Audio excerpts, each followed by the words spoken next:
বৈকাল হ্রদ প্রাকৃতিক সৌন্দর্যের এক সুবিশাল ভাণ্ডার। প্রকৃতি যেন তার সৌন্দর্যের শাখা প্রশাখা বিস্তার করে আছে এখানে। বৈকাল হ্রদ পৃথিবীর এক রহস্যময় জলাধার। এই হ্রদে জমা আছে পৃথিবীর সমস্ত বিশুদ্ধ পানির 20%। মজার বিষয় হলো, প্রতি 383 বছর পরপর নিচ থেকে এই লেকের পানি সম্পূর্ণ পরিশোধিত হয়ে যায়। বৈকাল লেক সম্পর্কে এমনই অবাক করা সব তথ্য নিয়ে আলোচনা করা হবে বনাফাইড টিউটরের এই পর্বে।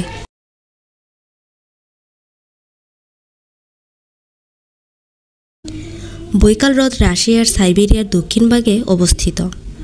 ধারণা করা হয় পৃথিবীর গ্রেট টনিক প্লেটের গতিশীলতার কারণে প্রায় 2.5 কোটি বছর আগে বৈকাল হ্রদের সৃষ্টি হয়েছে। এটি বিশ্বের সবচেয়ে গভীর ও প্রাচীন মিষ্টি পানির হ্রদ। এর সর্বোচ্চ দৈর্ঘ্য 636 কিলোমিটার, সর্বোচ্চ প্রস্থ 79 কিলোমিটার এবং পৃষ্ঠতলের ক্ষেত্রফল 31,722 বর্গ কিলোমিটার।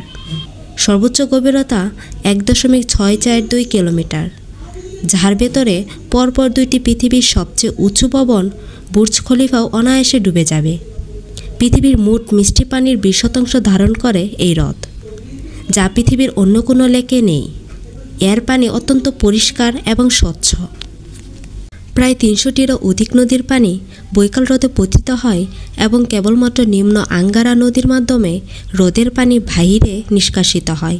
বৈকাল হ্রদকে সাইবেরিয়ার নীলনয়ন অথবা সাইবেরিয়ার মুক্তাও বলা হয়, কারণ সঞ্চিত পানির আয়তন অনুযায়ী এটি বিশ্বের সবচেয়ে বড় মিঠা পানির হ্রদ। সাইবেরিয়ার মুক্তাক্ষেত্র এই হ্রদের পূর্ব পাশে বসত করে বুরিয়াত নামক আদিবাসী।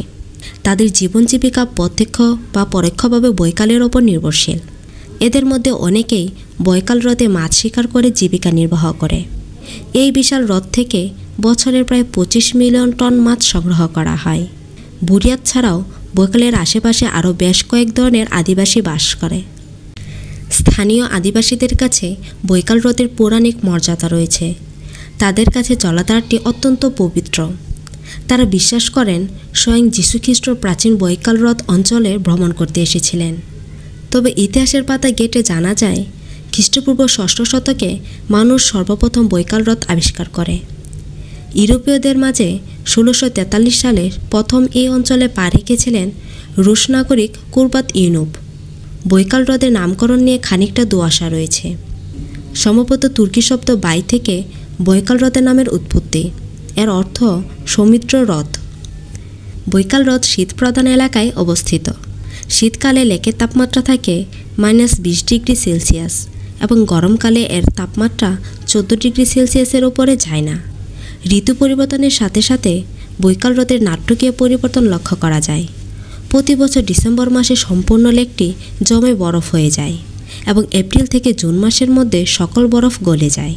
শীতকালে লেকের ওপর এত পুরো বরফের আস্তরণ জমে যে তার ওপর দিয়ে 2 টন ওজনের গাড়িও অনায়াসে চালানো যায়।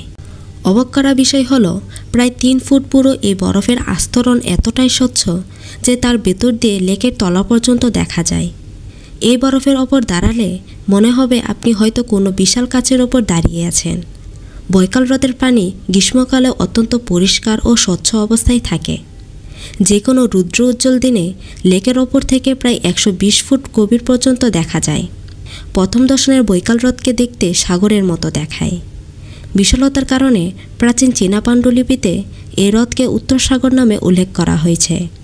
বৈকাল হ্রদের পানির পরিমাণ প্রায় 23,000 ঘন কিলোমিটার, যা পৃথিবী পৃষ্ঠের মোট সুপেয় পানির 5 ভাগের 1 ভাগ। এই পরিমাণ পানি পৃথিবীর সমস্ত জনগণ প্রায় 3,000 বছর পান করতে পারবে। বৈকাল হ্রদে প্রায় 17,000 প্রজাতির প্রাণী ও উদ্ভিদ রয়েছে, যার মধ্যে অনেক প্রজাতি পৃথিবীর আর অন্য কোথাও খুঁজে পাওয়া যাবে না। বৈকাল হ্রদে আশেপাশে বনে বসবাসকারী প্রাণীদের মধ্যে বাদামি ভাল্লুক, গুস্তরি হরিণ, শিয়াল ও কাঠবিড়ালি দেখতে পাওয়া যায়। বৈকাল হ্রদে প্রায় 210 প্রজাতির শৈবাল বেশে বেড়ায়। এই লেকে ছোট বড় মিলে প্রায় 27টিরও বেশি দ্বীপ আছে। তার মধ্যে সবচেয়ে বড় দ্বীপের নাম হলো উলখন। দ্বীপটির দৈর্ঘ্য প্রায় 72 কিলোমিটার।